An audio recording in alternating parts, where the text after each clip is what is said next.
இயேசு கிறிஸ்துவின் இனிதான நாமத்தில் வாழ்த்துக்கள். இந்த நாளிலும் எரேமியா தீர்க்கதரிசியின் புஸ்தகம் 38வது அதிகாரத்தை நாம் தியானிக்கப் போகிறோம். நேற்றைய தினத்தில் பாவத்திலும் வெற்றி பெற வேண்டும், பாடுகளிலும் வெற்றி பெற வேண்டும். எரேமியாவினுடைய வாழ்க்கையில் எத்தனை பாடுகளான காரியம் என்று சொல்லி அன்றியும் தேவ பக்தியாய் நடக்க மனதாயிருக்கிற யாவரும் துன்பப்படுவார்கள் என்று சொல்லியும், சிதேக்கியா ராஜாவோ அவருடைய ஊழியக்காரர்களோ ஜனங்களோ ஆண்டவருடைய வார்த்தைகளுக்கு கீழ்ப்படியாமல் எதையாவது ஒரு லெட்டரை எழுதி கொடுத்து அல்லது யார்ட்டையாவது சொல்லி கொடுத்து ஜெபம் பண்ண சொல்லி ஏதாவது ஆண்டவர் வார்த்தையை தருகிறாரா என்று சொல்லி கேட்டுட்டு தங்களுடைய சரீரத்தினுடைய ஆசை இச்சைகளை நிறைவேற்றுகிறவர்களாக வாழ்ந்தான்னா நிச்சயமாக பாவ வாழ்விலிருந்து வெற்றி பெற முடியாது. ஆண்டவருக்கு கீழ்ப்படியாத ஒரு வாழ்க்கையை தான் நம்ம வாழ முடியும். எபிரேயர் 12:1 சொல்லுகிறது போல, ஆகையால் மேகம் போன்ற திரளான சாட்சிகள் நம்மை சூழ்ந்து நிற்க பாரமான யாவற்றையும் நெருங்கி நிற்கிற பாவத்தையும் நாம் தள்ளிவிட்டு விசுவாசத்தை துவக்குகிறவரும் முடிக்கிறவருமாகிய இயேசுவை நோக்கி நமக்கு நியமித்திருக்கிற ஓட்டத்தில் நாம் பொறுமையோடு ஓட கடவோம். எப்படி வெளிப்படுத்தின விசேஷத்தில் யோவானுக்கு ஆண்டவர் ஜெயம் கொள்ளுகிறவன் என்று சொல்லுகிறாரோ, பாவத்திலும் வெற்றி பெற்றிருக்க வேண்டும், நமக்கு வைக்கப்படுகிற பாடுகளிலும் பரீட்சைகளிலும் வெற்றி பெற்றிருக்க வேண்டும். இப்படி வெற்றி பெற்றிருந்தால் ஆண்டவர் நம்மை ஜெயம் கொள்ளுகிறவன் என்று சொல்லி அழைக்கிற ஒரு பாக்கியமுள்ள வாழ்க்கையை நாம் பெற்றுக்கொள்ள முடியும்.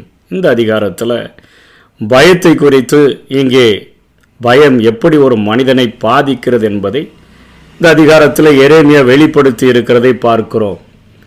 இங்கே யோனத்தானுடைய அந்த வீட்டினுடைய சிறையிலிருந்து, அந்த நிலவரையில், அந்த இருண்ட ரூமில் இருந்து இப்பொழுது அரண்மனை முற்றத்தில் காணப்படுகிற சிறைக்கு மாற்றப்பட்ட அந்த எரேமியா, அங்கே சிறையிலிருந்து கொஞ்சம் சிறையின் அனுபவம் மாற்றப்பட்டு லகுவாக்கப்பட்டிருக்கிற அந்த நிலைமையில் கொஞ்சம் வெளியெல்லாம் லாந்துலாம் அப்படி அசைந்து கொண்டு அங்கே அவர் மக்களோடு மக்களாக பேசக்கூடிய ஒரு சூழ்நிலையில் அவர் உட்கார்ந்திருக்கும் பொழுது திரும்பவும் அவர் தீர்க்க தரிசனம் சொல்லுகிறார். இந்த நகரத்தில் தரித்திருக்கிறவன் பட்டயத்தால் பஞ்சத்தால் கொள்ளை நோயினால் சாவான், கழுதையர் இடத்துக்கு புறப்பட்டு போகிறவனும் உயிரோடு இருப்பான், அவனுடைய பிராணன் அவனுக்கு கிடைத்த கொள்ளையுடைமை போல இருக்கும், அவன் பிழைப்பான் என்பதை கர்த்தர் உரைக்கிறார் என்றும், இந்த நகரம் பாபிலோன் ராஜாவினுடைய இராணுவத்தின் கையில் நிச்சயமாக ஒப்பு கொடுக்கப்படும், அவன் அதை பிடிப்பான் என்பதை கர்த்தர் உரைக்கிறார் என்றும் எரேமியா எல்லா ஜனத்தோடும் சொல்லி கொண்டு வந்திருந்த அந்த வார்த்தையை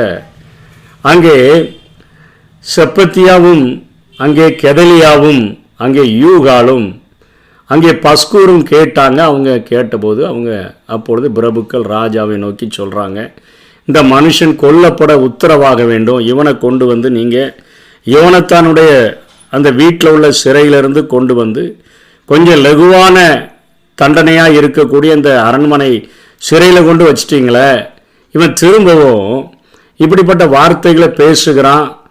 இந்த நகரத்தில் இப்போ மீதியாக இருக்கிற 3வது யுத்தம் நடக்க போது மீதியாக இருக்கிற யுத்த மனுஷரிடத்திலும் மற்றுமுள்ள சகல ஜனத்தினிடத்திலும் இவன் இப்படிப்பட்ட வார்த்தைகளை சொல்கிறதுனால அவர்களுடைய கைகளை இவன் தளர்ந்து போக பண்ணி கொண்டிருக்கிறான், அதனால் இவனுக்கு ஒரு மரண தண்டனையை நீங்கள் கொடுங்கன்னு சொல்லி பிரபுக்கள் பேசின பொழுது சிதேக்கியா ராஜாவுக்கு நன்றாக தெரிகிறது, எரேமியாவின் இடத்துல தான் கர்த்தருடைய வார்த்தை இருக்குது, எரேமியாவின் இடத்துல தான் ஜெபிக்கிறதுக்கெல்லாம் ஆள் அனுப்பிக்கிட்டு இருக்கிறாரு, எரேமியாவிட்ட தான் ஒரே ஒரு வார்த்தையாவது கேட்டு சொல்லுங்கன்னு சொல்லிட்டு இருக்கிற அந்த சிதேக்கியா ராஜா நாட்டிலேயே ஒரு அரசன் தான் அத்தனை அதிகாரம் உடையவனாய் இருந்த போதிலும் கூட அவன் 5ஆம் வசனத்தில் சொல்லுகிறான், அப்பொழுது சிதேக்கியா ராஜா, இதோ அவன் உங்கள் கைகளில் இருக்கிறான், உங்களுக்கு விரோதமாய் ராஜா ஒன்றும் செய்யக்கூடாது என்றான். உங்கள் கையில் கொடுத்துட்டப்பா, என்ன செய்யணுமோ செய்யுங்க, உங்களுக்கு விரோதமாக ராஜா ஒன்றுமே செய்யலை அப்படின்னு சொன்ன உடனே அவங்க எரேமியாவை பிடிச்சி அவனை காவற் சாலையினுடைய முற்றத்தில் இருக்கிற ஒரு அம்மலேயின் குமாரனாகிய மல்கியாவினுடைய துறவில் ஒரு கிணத்துல தூக்கி கொண்டு போய் கயிறுகளினால் கட்டி உள்ளே இறக்கிடுறாங்க. அது குளிர்காலத்திலையும் மழை காலத்திலையும் தண்ணி இருக்கும் அந்த துறவில், மற்ற நேரங்களில் உளையான சேறு தான் இருக்கும், அந்த உளையான சேற்றுக்குள்ளே கொண்டு போய் அவனை அமிழ்த்தி போட்டாங்க. அவன் அங்கே முங்கி கொண்டு இருக்கிறான். அப்படிப்பட்ட சூழ்நிலையில் அதுக்கு அடுத்தபடியாக 9ஆம் வசனத்தில் இதை எபேத் மேலேக்கனும் எத்தியோப்பியன் அதை பார்க்குறான். பார்த்த உடனே ராஜாவின் இடத்துல வந்து, ராஜாவாகிய என் ஆண்டவனே, இந்த புருஷர் எரேமியா தீர்க்கதரிசியை துறவிலை போட்டு செய்தது எல்லாம் தகாத செய்கையா இருக்குத. அவன் இருக்கிற இடத்துல பட்டினினால் சாவான இனி நகரத்துல அப்போ இல்லாம போயிருமா, ஒரு சாபம் வந்துருமா, நீங்க இப்படிப்பட்ட காரியத்தை செஞ்சிருக்கீங்களே அப்படின்னு சொன்னோடனே செதேக்கியா இங்கே அந்த எத்தியோப்பியன் இடத்துல எபேத் மேலேக்கின் இடத்துல நீ ஒரு 30 ஆட்களை கூட்டி கொண்டு போய் எரேமியா தீர்க்கதரிசி சாகிறதுக்கு முன்பாக அவனை துறவிலிருந்து தூக்கி விடுன்னு சொல்றாரு. அவர் எபேத் மேலேக்கு அந்த 30 பேரை தான் கூட கூட்டிட்டு போய் அரண்மனை பொக்கிஷ சாலையில கீழே இருந்த ஒரு அறைக்குள்ள புகுந்து கிழிந்து போன பழம் புடவைகள் கந்த துணியெல்லாம் எடுத்துட்டு போய் அவைகளை கைராஜ் செஞ்சு அந்த துறவிலிருந்து அவனை மேலே தூக்கி விடுகிறதை பார்க்கிறோம். உடைய அக்குள்களுக்குள் கயிறுகளுக்குள் அடங்க வைத்து போட்டுக்கொள்ளும் என்கிறான். அவன் அதை அப்படி டைட்டா போட்டுக்கொண்ட பொழுது எரேமியாவே அந்த உளையான ஷேட்ல இருந்து தூக்கி விடுகிறதை பார்க்கிறோம். இப்பொழுது ராஜா பிரபுக்களை பார்த்தாலும் பயம்தான் அவனுக்கு. இப்பொழுது எபேத் மேலேக்க பார்த்தாலும் பயமாக தான் இருக்குது. இன்றைக்கும் நாம் வாழ்கிற தேசங்களில் இப்படிப்பட்ட காரியங்களை நாம் பார்க்க முடிகிறது. ஸ்திரத்தன்மையான ஒரு முடிவை எடுக்க முடியாதபடி, ஸ்திரமான ஒரு காரியத்தை ஆட்சியை கொடுக்க முடியாதபடி அநேகருடைய சொல்ல கேட்டு பேச்சை கேட்டு தான் இன்றைக்கு செய்கிறது போல அந்த நாட்களிலும் சிதைக்கிய ஒரு கைப்பாவையை போல அவன் பயப்பட வேண்டியவருக்கு பயப்படாமல் போனதுனால அவன் இங்கே எல்லாருக்கும் பயந்து அவன் சாகிறத பார்க்கிறோம். நம்ம பழமொழி ஒன்று சொல்லுவாங்க, அரண்டவன் கண்ணுக்கு இருண்டதெல்லாம் பேய் அப்படின்ன மாதிரி தான் இவனுடைய வாழ்க்கை மாறிவிட்டது. மத்தேயு 10:28 ஆண்டவராகிய இயேசு இந்த பூமியில ஊழியம் செய்த பொழுது அவர் சொல்லுகிறார், ஆத்துமாவை கொல்ல வல்லவர்களாய் இராமல் சரீரத்தை மாத்திரம் கொள்ளுகிறவர்களுக்கு பயப்பட வேண்டாம், ஆத்துமாவையும் சரீரத்தையும் நரகத்தில் தள்ளி அழிக்க வல்லவருக்கே பயப்படுங்கன்னு சொல்லி மேலே உள்ள ஒரே ஒருத்தருக்கு பயந்தா போதும், இந்த பூமியில் யாருக்கும் பயப்பட வேண்டிய அவசியமே இல்லை. ஆனால் அவருக்கு பயப்படலை அப்படின்னு சொன்னால் இந்த பூமியில் உள்ள எல்லாருக்கும் பயந்து தான் ஆகணும். அப்படிப்பட்ட சூழ்நிலையில் சிதைக்கு ஆண்டவருடைய சத்தத்துக்கும் செவி கொடுக்கலை, அவருக்கும் பயப்படலை, அவருடைய வார்த்தைக்கு கீழ்ப்படியலை. அதனால அவன் பார்க்கிறவங்களெல்லாம் பார்த்து பயந்து கொண்டு அவன் இருக்கிறதை பார்க்கிறோம். அடுத்தபடியாக 3வது காரியம், ஒரு ரகசிய ஆணை ஒன்றை அவன் செய்கிறதை பார்க்கிறோம். 16ஆம் வசனத்தில் அவன் அங்கே எரேமியாவை தனியாக கூப்பிடுறான். ராஜா, உன்னை கொல்லாமலும் உன் பிராணனை வாங்க தேடுகிற இந்த மனுஷர் கையில் உன்னை ஒப்பு கொடுக்காமலும் இருப்பேன் என்பதை நமக்கு இந்த ஆத்துமாவை உண்டு பண்ணின கர்த்தருடைய ஜீவனை கொண்டு சொல்லுகிறேன் என்று எரேமியாவுக்கு ரகசியமாக ஆணையிடுகிறான். என்ன சொல்றான், ஆண்டவர் ஓட்ட என்ன சொன்னாரோ அதை என்கிட்ட மறைக்காம சொல்லியிருப்பா அப்படின்னு சொல்லி கேட்குறான். திரும்பவும் எரேமியா அதே தான் சொல்றான், நீர் புறப்பட்டு போய் நீர் அங்கே கல்தேயருடைய தேசத்துக்கு போனீங்கன்னா நீர் காக்கப்படுவீர், தேசத்தில் உள்ள ஸ்திரீகள் காக்கப்படுவாங்க, உங்களுடைய குடும்பம் காக்கப்படும், இந்த எருசலேம் ஆலயம் அது அழிக்கப்படாது, அலங்கம் இடிக்கப்படாது, தீக்கிரையாக்கப்படாது, இப்படிப்பட்ட காரியங்களெல்லாம் சொல்கிறான். ஆனால் இவர் எரேமியாவின் இடத்துல ஒரு ரகசியமான ஒரு காரியத்தை அவர் ஏற்படுத்துகிறதை பார்க்கிறோம். ரகசியமாய் ஆணையிடுகிறான், நான் உன்னை கொல்ல மாட்டேன், நீ எனக்கு இதை சொல்லு என்று சொல்லி. 4வதாக 19ஆம் வசனத்தில் அவர் என்ன செய்கிறார் அப்படின்னு சொன்னால், ராஜா நீங்கள் புறப்பட்டு போயிட்டீங்கன்னா நீங்கள் பாதுகாக்கப்படுவீங்கன்னு சொன்னது நிமித்தமாக அப்பொழுது சிதேக்கியா ராஜா எரேமியாவை நோக்கி, கல்தேயர் தங்கள் சேர்ந்து போன கல்தேயர்களை சேர்ந்து நம்ம தேசத்திலேருந்து போனாங்களே அந்த யூதர்கள் கையில், அவர் என் ஆண்டவர் என்ன பரியாசம் பண்ண ஒப்பு கொடுத்துருவாரு அப்படின்னு சொல்லி நான் ஐயப்படுகிறேன் என்கிறான். அதாவது முதல் சிறையிருப்புலையும் 2வது சிறையிருப்புலையும் ஜீவ வழி எது என்று சொல்லி தெரிந்து கொண்டு அங்கே தானியேலை போன்றவர்கள், சாத்ராக் மேஷாக் ஆபேத் நேகோவை போன்றவர்கள், எஸ்ரா நெகேமியா இவங்கெல்லாம் போயிட்டாங்க. ராஜா மாத்திரம் அங்கே நேபுகாத் நேச்சாருக்கு கைப்பாவையாக இருந்து கொண்டு ஆட்சியில் உட்கார்ந்துக்கிட்டாரு. அவர்கள் போனவங்கெல்லாம் ஏதோ மிகப்பெரிய தவறு செய்துட்டு போனது போலவும் இவர் ரொம்ப பெரிய காரியங்களை செய்து நீதிமான் போல இருந்துக்கிறது போலவும் காணப்பட்டதுனால இப்போ நான் கடைசியாக நானும் போய் அவங்க கூட நின்றுட்டு அவங்க எப்படி கல்தேர் தேசத்தில் சாப்பாட்டுக்கு கையேந்துறாங்களோ அதே போல் நான் ஏந்தும் பொழுது அவர்கள் என்ன ஒரு மாதிரி பார்ப்பாங்களே அப்படின்னு சொல்லி தன்னுடைய ஆளுகைக்குட்பட்ட ஜனங்கள் அங்கே சிறையிருப்புக்கு போயிருக்கிறாங்களே அவங்கள பார்த்துமே பயந்து அவர் நடுங்குகிறதை பார்க்கிறோம். அவர்கள் என்னை மிகவும் ஒரு பரியாசம் பண்ண ஒப்பு கொடுப்பார்களோ என்று சொல்லுவாங்க. ராஜாவே இருந்தாலும் வந்து நிற்கிறாரு, அவரையும் சிறையாக்கி கொண்டு வந்துட்டோன்னு சொல்லும்போது அவங்க பரியாசமாக என்ன பார்ப்பாங்களோ, ஆண்டவர் விட்டு கொடுத்து விடுவாரோ என்கிற ஒரு காரியம். எல்லா காரியத்தை குறித்தும் பயந்துட்டு இருக்கிறார். அதே போல் 24ஆம் வசனம் 25ஆம் வசனத்தில் சிதைக்க எரேமியாவை நோக்கி, நான் உன்னை ரகசியமாக கூட்டு கேட்டேனே, இந்த வார்த்தைகளை ஒருவருக்கும் நீ அறிவிக்காத, அப்போனா நீ சாவதில்லை. நான் உன்னோட பேசினதை பிரபுக்கள் கேள்விப்பட்டு எப்படியாவது எங்கேயாவது ஒளிஞ்சு கிடந்து பார்த்துருவாங்க. அவங்க உன்னிடத்தில் வந்து நீ ராஜாவோட பேசி கொண்டதை எங்களுக்கு தெரிவி, எங்களுக்கு உன்னையும் மறைக்காமல் எல்லாத்தையும் எங்களுக்கு சொல்லிடு, அப்போனா அவங்க உன்னை கொல்லாதிருப்போன்னு சொல்லி அவங்க உன்னிடத்தில் கேட்பாங்கன்னா நீ சொல்லிடு, எனக்காக ஒரு பிரார்த்தனை செய்கிறதுக்கு தான் நான் போயிருந்தேன். யோனத்தானுடைய வீட்டில் நான் சாகாதபடிக்கு ராஜா என்ன அங்கே நீங்கள் திரும்ப அனுப்பிடாதுங்க அப்படின்னா அவருடைய முகத்துக்கு முன்பாக ஒரு விண்ணப்பம் பண்ணுறதுக்கு தான் நான் போயிருந்தேன்னு நீ சொல்லிடு. அவங்கள்ட்ட எதையுமே சொல்லாத, அவங்கள்ட்ட எந்த ஒரு காரியத்தையும் நீ அறிவிக்காத என்று சொல்லி அவன் அங்கே சொல்கிறான். அதே போல் பிரபுக்கள் கேட்குறாங்க. இவர் அதே காரியத்தை ராஜா கற்பித்தது போல சொல்லி முடிக்கிறதை நாம் பார்க்கிறோம். எதை பார்த்தாலும் பயந்து நடுங்குகிற ஒரு சூழ்நிலையில் சிதேக்கியா காணப்படுகிறதை பார்க்கிறோம். இன்றைக்கி வெளிப்படுத்தல் 21ஆம் அதிகாரம் 8ஆம் வசனத்தில் நரகத்தின் பட்டியல் கொடுக்கப்படுகிற அதில் முதல் காரியம் யார் போவாங்கன்னா பயப்படுகிறவர்களும் அவிசுவாசிகளும் அருவருப்பானவர்களும் என்று அந்த பட்டியல் தொடங்குகிறது. இவர்கள் எல்லாரும் அக்கினியும் கந்தகமும் ஏறுகிற அந்த 2ஆம் மரணமாகி அந்த கடலிலே பங்கடைவார்கள் என்று சொல்லி அதில் கொலைபாதகர்களும் வருகிறார்கள். இன்றைக்கி நம்ம பார்க்குற பாவத்தில் மிகவும் மோசமான பாவம் கொலை பாதகம் என்று பார்க்குறோம். அந்த கொலை செய்தவங்களுக்கு மரண தண்டனை, தூக்கு தண்டனைலாம் இருக்குது. அவங்களுக்கு நரகத்தை கொடுத்தீங்கன்னா பரவாயில்ல, பயப்படுறவங்களுக்கு போய் நரகமா? அதே போல் நாங்கள் விசுவாசிகள், ஆனால் எங்கள்கிட்ட விசுவாசமே இல்லை, அவிசுவாசி போல தான் வாழ்கிறோன்னு சொன்னால், அவிசுவாசமாக இருந்தாலும் எங்களை தூக்கி உள்ளே போட்டுருவீங்களா நரகத்தில்? அருவருப்பான காரியங்களை செய்தாலும் நரகத்தில் போட்டுருவீங்களா? ஆமாம். முதலாக பயம் என்கிற காரியம் ஆண்டவருக்கு பிரியமாய் வாழ்கிறத நம்மை முற்றிலும் அது தள்ளிவிடக்கூடியதாக இருக்கிற. தேவன் நமக்கு பயமுள்ள ஒரு ஆவியை தராமல் பலமும் அன்பும் தெளிந்த புத்தியும் உள்ள ஒரு ஆவியைத்தான் ஆண்டவர் நமக்கு தந்திருக்கிறார். ஆகவே ஆண்டவர் இந்த பூமியில் வாழும் பொழுது பயப்படாதிருங்கள். ஏன் பயப்பட்டீங்க?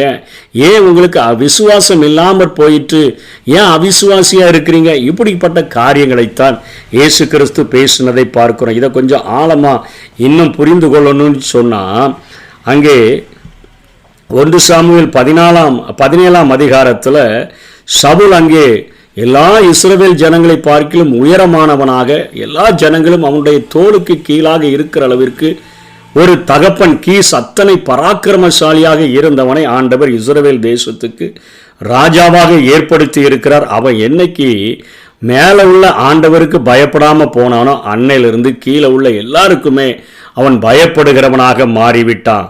அங்கே அவர்களுக்கும் பெலிஸ்தர்களுக்கும் இடையே யுத்தம் நடக்கிறது. ஒவ்வொரு நாளும் கோலியாத் ஒரு 6 அடி உயரம், 1 ஜான் அதுக்கு மேலே இருக்கக்கூடிய உயரமுள்ள ஒரு ராட்சச மனுஷன், அவன் தலையில் 5000 சேக்கல் நிறைவுள்ள ஒரு தலைச்சிராவை அணிந்து வருகிறான். ஒரு சேக்கல் என்பது 12 கிராம குறிக்குது.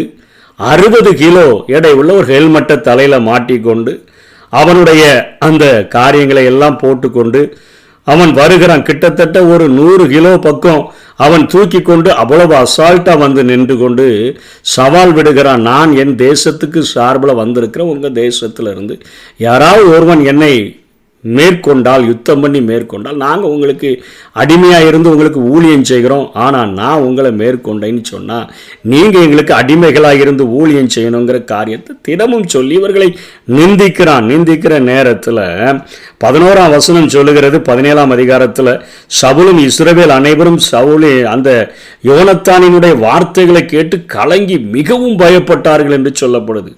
தேவனுடைய அபிஷேகத்தை பெற்ற ஒரு மனிதன், தேவனால ராஜாவாக ஏற்படுத்தப்பட்ட மனிதன் தேவனுக்கு பயப்படாமல் போனதை நிமித்தமாக இங்கே அவன் பயந்து நடுங்குகிறதை பார்க்கிறோம். 24ஆம் வசனத்திலும் இஸ்ரவேல் எல்லாரும் அந்த மனுஷனை காணும் பொழுது மிகவும் பயப்பட்டு அவன் முகத்துக்கு முன்பாக விலகி ஓடி போவார்கள். நம்ம பாசில சொல்கிறோமே, நம்முடைய பின்னங்கால் பெதடில் அடிக்கிற அளவிற்கு ஓடுகிறோம்னு சொல்லி அப்படிப்பட்ட ஒரு பயம் நிறைந்த ஒரு வாழ்க்கை உள்ளவர்களாக ஆண்டவர் அவர்களை காண்டாமிருகத்திற்கு ஒத்த பலனுடையவர்களாக மடங்கி படுத்து கிடக்கும் பொழுது ஒரு சிங்கத்தை போல அதை எழுப்புகிறவன் யார் என்று அத்தனை ஒரு பெரிய சந்ததியாக, ஒரு பெரிய பராக்கிரமமான ஒரு ஜாதியாக அழைத்திருந்த போதிலும் இவர்கள் பயந்து ஓடுகிறார்கள். ஆனால் அங்கே வருகிறான் தாவீது, சிவந்த மேனி, அழகிய கண்கள் உடையவன் என்று சொல்லி பார்க்கிறோம். அவன் வந்து நின்றுட்டு அவனுடைய ஆயுதம் என்னென்ன, ஒரு தடி கையில் வச்சிருக்கிறான், ஒரு 5 கூழாங்கல் வச்சிருக்கிறான், ஒரு மேய்ப்பனுடைய அடப்பை வச்சிருக்கிறான், ஒரு கவன் வச்சிருக்கிறான். ஆனா ஆண்டவருக்கு கீழ்ப்படுகிற ஒரு மனுஷனா இருக்கிறபடினால யுத்தத்தை பார்க்க வந்த இடத்துல, அண்ணன்மாரெல்லாம் விசாரிக்க வந்த இடத்துல யுத்தமே நடக்கல. ஒரு வேடிக்கையான காரியங்கள் தான் நடக்குது, ஒரு கோழைத்தனமான காரியம் தான் நடக்குது. ராஜா பயப்படுகிறார், ஜனங்கள் பயப்படுகிறார்கள், எல்லாரும் முகத்துக்கு விலகி ஓடுகிறார்கள். இதெல்லாம் பார்த்தோன்னே அவனுக்கு அத்தனை ஆச்சரியமாக இருக்கிறது. அவன் அங்கே கோலியாத்தை பார்க்கிற எல்லாரும் சொல்றாங்க, கோலியாத் எவ்வளோ பெரிய ஆளா இருக்கிறான், எவ்வளோ ராட்சசனா இருக்கிறான், அவனுடைய முகம் எவ்வளோ பெருசா இருக்கு, அவன் தலையில போட்டிருக்கிற ஹெல்மெட்டு தலைச்சீரா எவ்வளவு 60 கிலோ, அவன் தூக்கிட்டு வருகிற அந்த அந்த அவனுடைய அந்த பட்டை எவ்வளோ வெயிட்டா இருக்குது அப்படின்லாம் சொல்றாங்க. ஈட்டி வச்சிருக்கிறான், அதனுடைய நிறை 60 சேக்கல், கிட்டத்தட்ட 7 கிலோ 7.5 கிலோ உள்ள காரியங்களை தூக்கிட்டு வருகிறான். வாள் வச்சிருக்கிறான், இவ்வளோ பெரிய ஆளா இருக்கிறான். எல்லாம் அவன் வச்சிருந்த ஆயுதங்களையும் அவனையும் பார்த்தாங்க.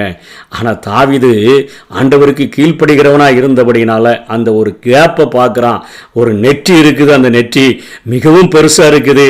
நான் சின்ன சின்ன காரியத்தை நான் என்னுடைய கவனம் வச்சு அடிக்கணும்னு ரொம்ப குறிப்பார்த்து அடிக்கணும், இது நல்லா பெரிய நெத்தியாக இருக்கிறதுனால நான் சுழட்டி அடித்தா போதும் அப்படின்னு சொல்லி ஒரே ஒரு கூழாங்கல்ல எடுத்து கவனில் மாட்டி எரிகிறான். அது அவனுடைய கோலியாத்தினுடைய நெற்றில படவும் அப்படியே குப்புற விழுந்தவன் மரித்து போகிறத பார்க்கிறோம்.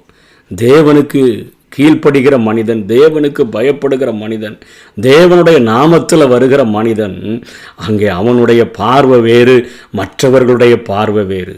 அவனு பார்க்குறான், ஆண்டவருடைய நாமத்தில் வந்திருக்கிறேன்னு சொல்லி அங்கே கோலியாத்தை வீழ்த்துகிறதை பார்க்கிறோம். ஆகவே இந்த உலகத்தில் தேவன் நமக்கு பயமுள்ள ஒரு ஆவியை தராம, பலமும் அன்பும் தெளிந்த புத்தியுமுள்ள ஒரு ஆவியை தந்திருக்கிறார். பயப்படாதே பயப்படாதே பயப்படாதேன்னு சொல்லி ஒவ்வொரு நாளும் நம்மை தேற்றுகிறவராய் இருக்கிறார். நம்ம பயந்தோன்னு சொன்னால் அதுவே நம்மை நரகத்துக்கு நேராக வழி நடத்திவிடும். இங்கே சிதேக்கியாவுடைய வாழ்வின் முடிவு என்ன அப்படின்னு கேட்டிங்கன்னா, பயந்ததுனால கடைசியாக பயந்து ஓடுகிறான். அங்கே நேபுகாத்நேச்சார் மீண்டுமாக யுத்தத்திற்கு வந்தபொழுது பயந்து ஓடும்பொழுது எரிகோவின் வீதிகளிலே மாட்டிக்கொள்ளுகிறான். அவனுக்கு முன்பாக அவனுடைய பிள்ளைகள் பட்டயத்தால் வெட்டப்பட்டு கொலை செய்யப்படுகிறார்கள். அவனுடைய கண்கள் பிடுங்கப்பட்டு விலங்கிடப்பட்டு அவன் அங்கே இருந்து பாபிலோன் தேசத்துக்கு கொண்டு போகப்படுகிறான். ஆனால் எரேமியா எருசலேம் பிடிபடுகிற நாள் மட்டாக 28ஆம் வசனத்தில் காவற்சாலையினுடைய முற்றத்தில் இருந்தான். எருசலேம் பிடிபட்டு போன போதும் அங்கேயே இருந்தான் என்று சொல்லி முடிவடைகிறதை நாம் பார்க்கிறோம். அவனுடைய வார்த்தைக்கு கீழ்ப்படியலை, பயப்பட வேண்டியவருக்கு பயப்படலை. மீது எல்லாருக்கும் ராஜா பயப்பட்டான். கடைசியில் கண்களை இழந்தவனாக, கைகளிலே விலங்கிடப்பட்டவனாக பாபிலோனுக்கு போகிறான். பாபிலோனை கண்களால் பார்க்க முடியல, அங்கே அவன் மரித்து விட்டதை வேதம் கூறக்கூடியதாக இருக்கிறது. இன்றைக்கி நம்முடைய வாழ்க்கையில், கொடுக்கப்பட்ட வாழ்க்கையில், இந்த உலகம், எதிர்காலத்தில் நம்ம சந்திக்கிற போராட்டம், பிரச்சனை எல்லாம் நம்ம வாழ்க்கையில் பயத்தை கொடுக்கிறது. ஆனால் உலகத்தில் இருப்பவனிலும் உங்களில் இருப்பவர் பெரியவர். நமக்குள்ளாக நம்மோடு கூட இருக்கிற ஒரு ஆண்டவர் பெரியவர். நாம் பார்க்கிற எல்லா பிரச்சனைகளை பார்க்கிலும், எல்லா நாமத்தை பார்க்கிலும் இயேசு என்கிற நாமம் அது மிகப்பெரிய நாமம். அந்த நாமத்தை நமக்குள்ளாக வைத்து கொண்டு ஆண்டவருக்கு நம்ம பயந்து நம்ம வாழ்ந்தோன்னு சொன்னால், கர்த்தருக்கு மாத்திரம் பயந்தோன்னு சொன்னால், இந்த உலகத்தில் எந்த ஒரு காரியத்திற்கும் பயப்படாமல் வெற்றி மேலே வெற்றியை பெற்றுக்கொள்ள முடியும். அப்படிப்பட்ட கிருபைகளை தேவன் நமக்கு தந்தருள்வாராக. ஆமென். பலம் கொண்டு திடமாயிரு, வீறு கொண்டு துணிந்து நில், நீ செல்லும் இடமெல்லாம் கர்த்தர் கூட வருகிறார். வேண்டாம் வேண்டாம் வேண்டாம், பயப்பட வேண்டாம், வேண்டாம் வேண்டாம் வேண்டாம், கலங்கிட வேண்டாம், வேண்டாம் வேண்டாம் வேண்டாம், பயப்பட வேண்டாம், வேண்டாம் வேண்டாம் வேண்டாம், கலங்கிட வேண்டாம்.